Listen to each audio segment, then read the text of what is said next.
I know someone lived in it 5 years prior. They did a lot of renovations. You could see in some of the pictures. But the roof had leaked for 5 years. Wow. So there was that. But I knew it was a brick building and the walls are a foot thick. I could see that in the pictures. So I was like, with the foundation, if the foundation is good, so we replaced some dry rot, whatever. What could happen?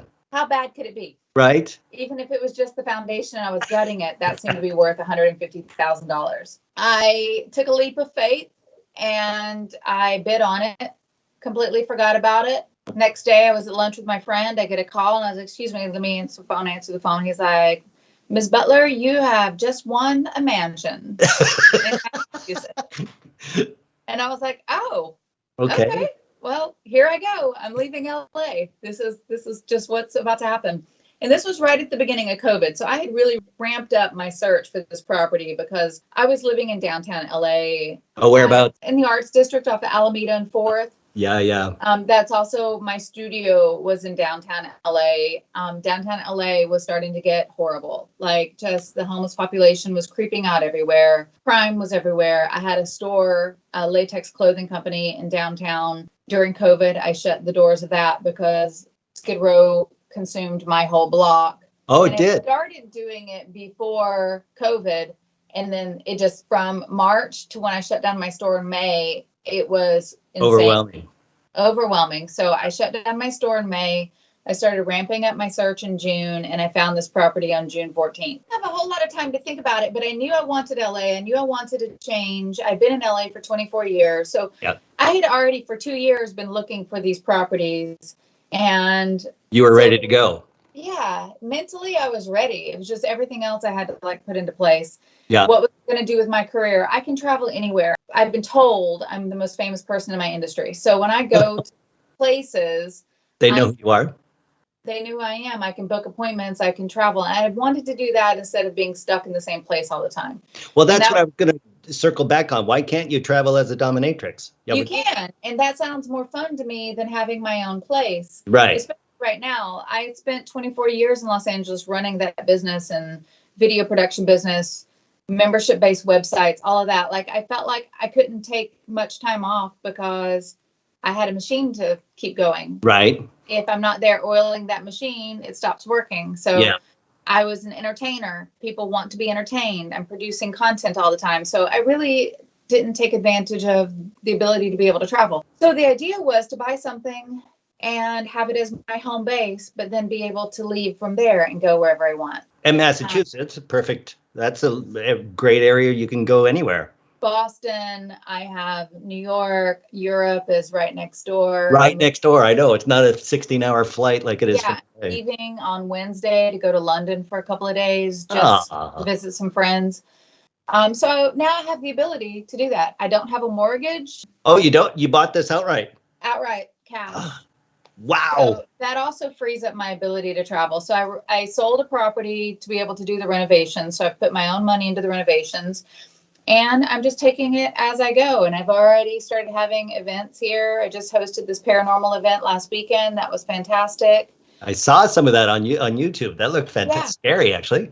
The place can get kind of scary when the lights go out. It's pretty. Oh, really? What's happened for you? A couple of paranormal things. I heard my daughter's voice calling me. And I went to find her and she was asleep in her bed and like dead asleep in her bed too. So I was like, oh, that's weird. I kind of like blew it off as like maybe she was talking in her sleep. Like I was like, there's got to be some explanation for this. My roommate, Kate, who wasn't living with me when this happened with McKay, but Kate moved in last June and she came outside and she's like, what'd you need? And I'm like, what are you talking about? I was outside working in the garden. She goes, you just called me. I'm like, no, I didn't. Oh, I didn't. I was outside. And then that's when I was like, they're mimicking our voices. And she's had a situation where her room is down this long hallway and we don't knock. We're like 3 women living in this house together. So we don't knock on doors. We just go, hey. Right. House trying to find each other because it's also 15,000 square foot. So we never know where another person is. Hey, you down there? Yeah, I'm down there. Hey, so we don't really knock on doors. And she heard 3 knocks on the door, and she goes, "Come in." Nobody came in. So she went to her door, and like I said, it's down this long hallway, so no one would have been able to get down the hallway to like hide. Right. She opens the door, and there was nobody there, and she's like, "Okay." Another time, she was here by herself. She heard walking through the house. Oh. Definite walking sounds, and because it's so cavernous, you can hear steps. And she called me. I was just in Boston, and she's like, "Somebody's in the house." And I'm like, "Well, I guess that's possible, you know." Good workers, a good contractor. It was at nighttime. Oh. But I was like, "Okay, well, can you, do you want to call the police?" She goes, "I think I'll slide out the back door, and I'm going to go stay in the carriage house." Because the mansion has multiple entrances and exit points. Right. The carriage house has 2.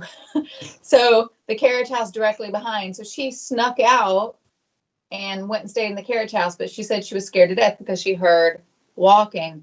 I went through the next day when I came home, and all the windows were locked, all the doors were locked. So there was nobody here, but she heard it. So there's echoey noises inside the mansion. One of the funniest was my contractors. We were ripping out some walls on the 3rd floor, exposing this beautiful billiard room. That's where they had the seance during the paranormal event. It was 3 bedrooms. We had to knock out all of these walls, 7,000 pounds.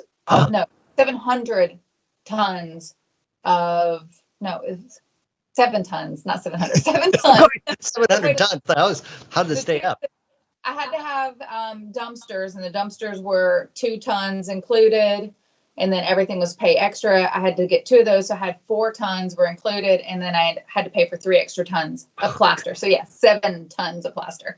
Man, that's unbelievable. So they were ripping out the walls. They were in the kitchen on the 1st floor. So this was on the 3rd floor. In the kitchen on the 1st floor, it was 4 male contractors having lunch, chatting it up. And it was in February. So all the windows were sealed off.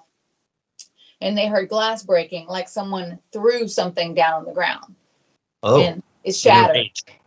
Yeah, in a rage, shattered.